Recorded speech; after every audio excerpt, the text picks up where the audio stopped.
herzlich willkommen zu einem neuen Video. Heute zeige ich euch ein einfaches Rezept für einen arabischen Tabbouleh bzw. Bulgursalat mit Hähnchenbrust. Dafür marinieren wir zunächst 4 Hähnchenbrustfilets, hier einen Teelöffel Sesam, Sumak, Kumin, Oregano und Majoran zum Hähnchen geben, außerdem eine gute Prise Salz und Pfeffer und zum Schluss noch einen Schuss Öl. Anschließend alles gut miteinander vermengen, bis sich die Gewürze gleichmäßig verteilt haben und das Hähnchen bis zum Anbraten zur Seite stellen. Weiter geht's mit dem Tabbouleh-Salat. Dafür als erstes 250 Gramm Bulgur in eine Rührschüssel geben, 250 Milliliter kochendes Wasser dazu gießen, alles einmal kurz umrühren und dann mit Frischhaltefolie abgedeckt 10 bis 15 Minuten ziehen lassen, bis der Bulgur das komplette Wasser aufgesogen hat.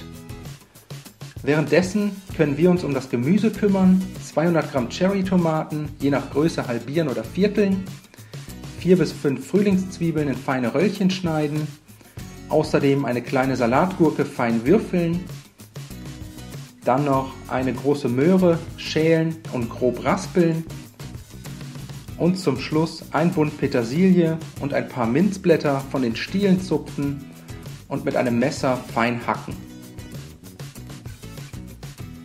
Das Gemüse anschließend zum Bulgur geben,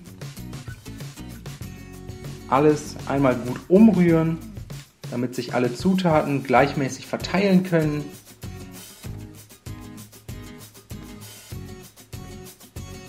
Dann 100 Milliliter Olivenöl sowie den Saft einer Zitrone dazu gießen, den Salat mit einer guten Prise Salz und Pfeffer abschmecken, nochmals gut umrühren und dann bis zum Anrichten ziehen lassen.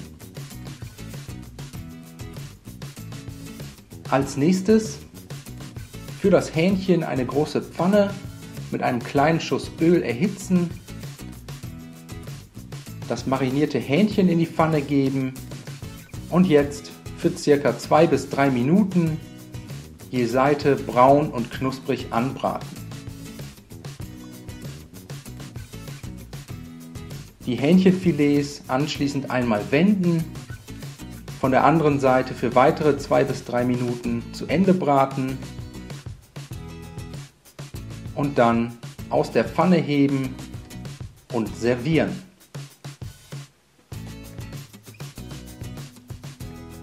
Dafür schneiden wir das Hähnchen mit einem Messer in ca. 1 cm dicke Scheiben, den Tabbouleh-Salat auf tiefen Tellern verteilen und dann zusammen mit dem Hähnchen anrichten.